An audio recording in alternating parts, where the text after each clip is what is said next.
So we come into the area of the Salesforce, and in this section there are a couple hundred lines in Excel that you'll need to walk through. Now, if each section is appropriate for your client, let me just run through very briefly what we have here. We've got some general questions initially. Tell me about your Salesforce. What does each person do? Are they an inside Salesforce or outside? You know, how are they compensated?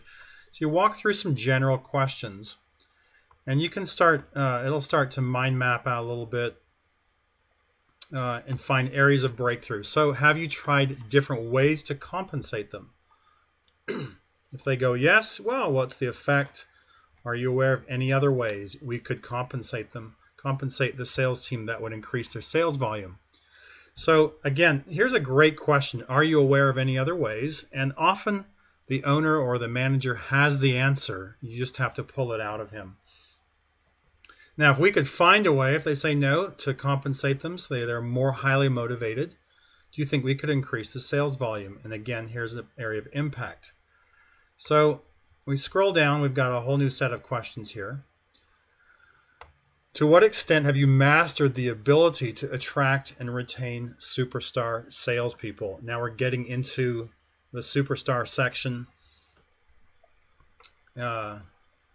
Training as well. What type of training and workshops do you offer? And you can come down through this little section here and script it out, and again you'll find the area of impact on training, providing regular training. When you're done that, you'll come down to a brand new section. Turnover rate, the sales cycle, how long does it take to close a sale? Big question now, do you run workshops to overcome objections? And again, here's some areas where you'll find impact, yes or no. So what would be the impact on your sales if you had regular workshops for your sales team to master their ability to overcome objections? And of course, this is setting you up to actually do the workshops.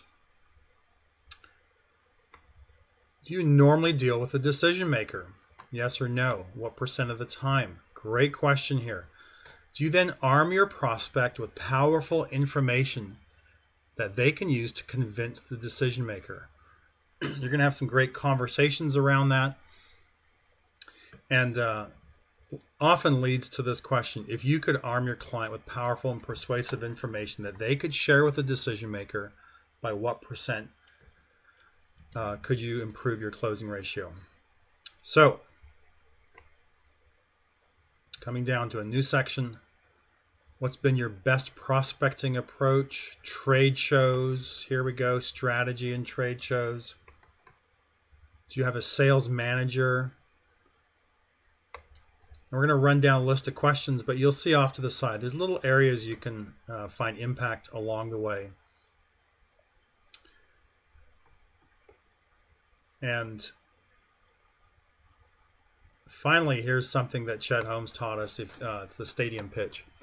If you could gather all your potential customers in a trade show, auditorium, or it could be a stadium, and present them all at once, are you prepared for this opportunity? Realizing that if you blow it, your business might be finished, but if you're amazing, then your business will skyrocket. Most people will say no, and some might say yes, and you go, oh, I'd love to hear it. So you'll find some more impact there.